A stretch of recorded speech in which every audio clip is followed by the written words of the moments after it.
జమ్మూ కాశ్మీర్లోని పహల్గామ్లో జరిగిన ఉగ్రదాడి దేశవ్యాప్తంగా తీవ్ర విషాదాన్ని నింపింది. ఈ దాడి ఎలా జరిగింది, ఎవరు చేశారు, దానిపై నిఘా పెట్టారు. ఈ పరిణామాలను దృష్టిలో పెట్టుకుని తెలుగు రాష్ట్రాల్లోని 14 ప్రాంతాల్లో హై అలర్ట్ జోన్లుగా ప్రకటించారు.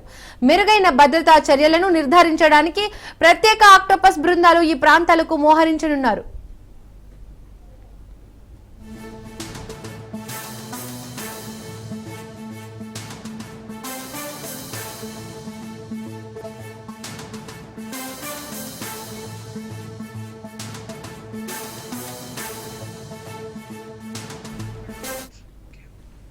హై అలర్ట్ ఉన్న ప్రాంతాలు హైదరాబాద్ లోని సికింద్రాబాద్ రైల్వే స్టేషన్, రాజీవ్ గాంధీ అంతర్జాతీయ విమానాశ్రయం, Kukatpally, Nampally, Mahatma Gandhi bus station, tank Bund, తిరుపతిలోని తిరుమల అలిపిరి, విశాఖలోని railway station, Ramakrishna beach, Jagadamba junction, విజయవాడలోని railway station, Pandit Nehru bus station, MG road లోని ప్రత్యేక నిఘా పెట్టనున్నారు.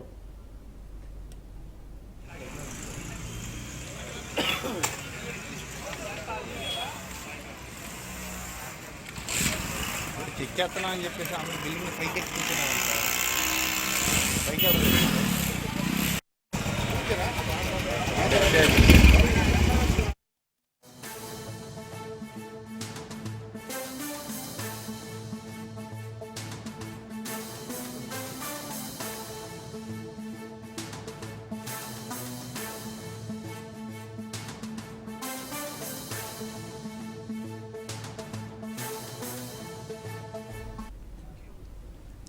జమ్మూ కాశ్మీర్లోని పహల్గామ్లో జరిగిన ఉగ్రదాడి దేశవ్యాప్తంగా తీవ్ర విషాదాన్ని నింపింది. ఈ దాడి ఎలా జరిగింది, ఎవరు చేశారు, దానిపై నిఘా పెట్టారు.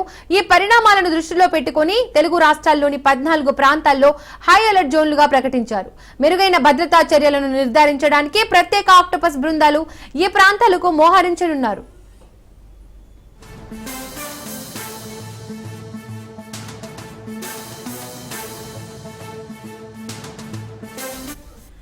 హై అలర్ట్ ఉన్న ప్రాంతాలు హైదరాబాద్ లోని సికింద్రాబాద్ రైల్వే స్టేషన్, రాజీవ్ గాంధీ అంతర్జాతీయ విమానాశ్రయం, Kukatpally, Nampally, Mahatma Gandhi bus station, tank Bund, తిరుపతిలోని తిరుమల అలిపిరి, విశాఖలోని railway station, Ramakrishna beach, Jagadamba junction, విజయవాడలోని railway station, Pandit Nehru bus station, MG road లో ప్రత్యేక నిఘా పెట్టనున్నారు.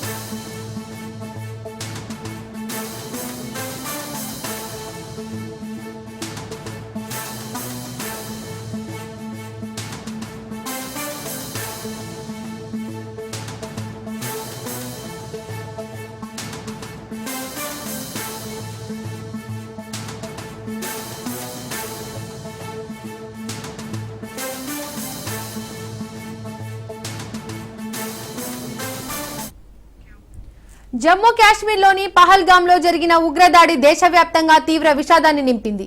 ఈ దాడి ఎలా జరిగింది, ఎవరు చేశారు, దానిపై నిఘా పెట్టారు. ఈ పరిణామాలను దృష్టిలో పెట్టుకుని తెలుగు రాష్ట్రాల్లోని 14 ప్రాంతాల్లో హై అలర్ట్ జోన్లుగా ప్రకటించారు. మెరుగైన భద్రతా చర్యలను నిర్ధారించడానికి ప్రత్యేక ఆక్టోపస్ బృందాలు ఈ ప్రాంతాలకు మోహరించనున్నారు.